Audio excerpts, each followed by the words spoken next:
All right, so everyone has their pitchforks up. Fire Ross Atkins. This is everyone saying this. They want this guy gone. They want him.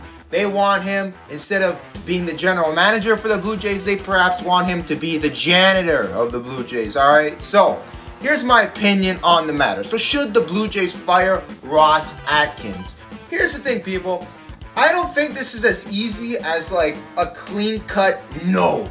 Fire Ross Atkins. He was objectively a terrible general manager. Because I don't believe that. I think Ross Atkins has been a pretty good general manager for the Blue Jays. He has not been perfect. I want to make that essentially clear, right?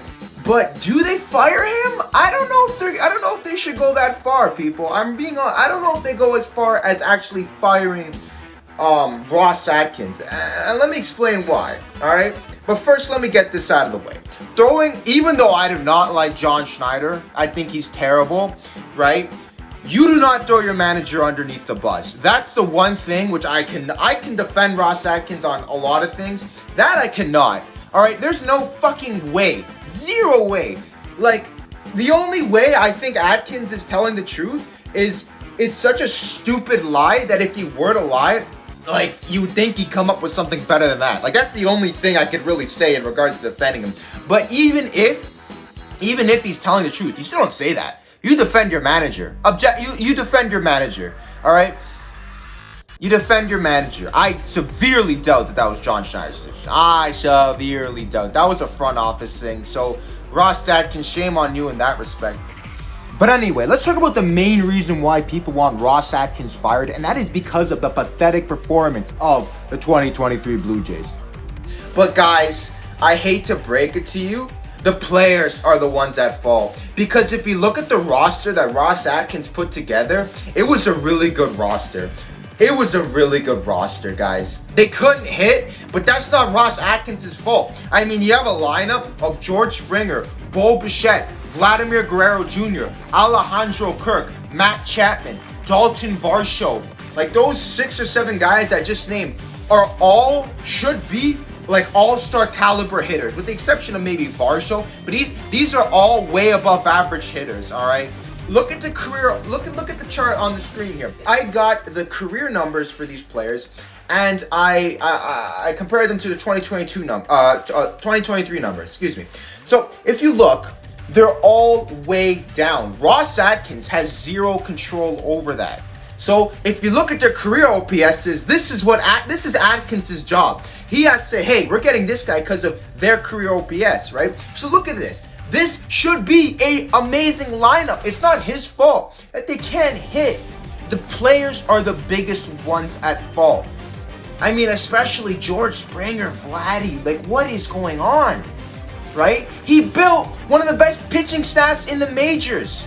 And with this theoretical lineup, yes, he built a World Series contending team.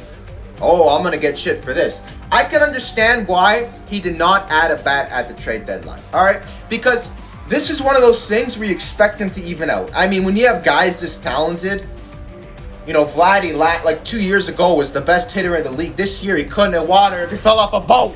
You expect these numbers, these terrible hitting numbers, to even out, right? Like last year, their runners and scoring position numbers were terrible the first half, but in the second half, they evened out because that's how things work in baseball over 162 games. They even out. And look in the farm system, guys. Who do you trade? I don't know. You have Ricky Tiedemann, I guess. I mean, you have Otto Lopez. But these are guys you want on your team. These aren't guys you want to trade. And if you do trade these guys, you have literally no one else. All right. Now, Ross Atkins is not innocent. I don't even really like him. All right. I think he's a little sniveling he's a coward, really. You look at how he's discussed the John Schneider situation, trying to save his own ass. He's a coward. But he's not a bad general manager. He's not an amazing one. I'm not trying to say he's been amazing, but he built a good team. That's his job. Build a good team, right? So do they fire him? If they do fire him, I won't be all that mad because maybe a change of face is needed. But to say that Ross Atkins was a failure, it really wasn't a failure because he came in here and was supposed to put together a good team, and that's what he did, right? The only real terrible trade I can think of is the Varsho one, but I mean, I think that trade at the time wasn't awful. Wasn't good, but it wasn't awful.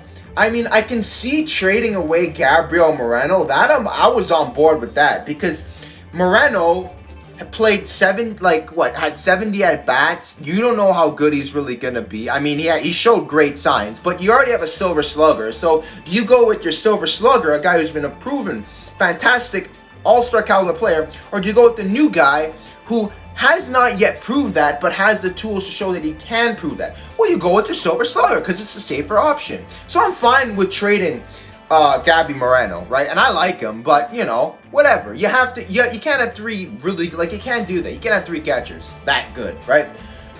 So they got rid of him and they gave away Gurriel as well. That I did not like because Gurriel is a very clutch hitter, especially on a team which needs clutch hitting.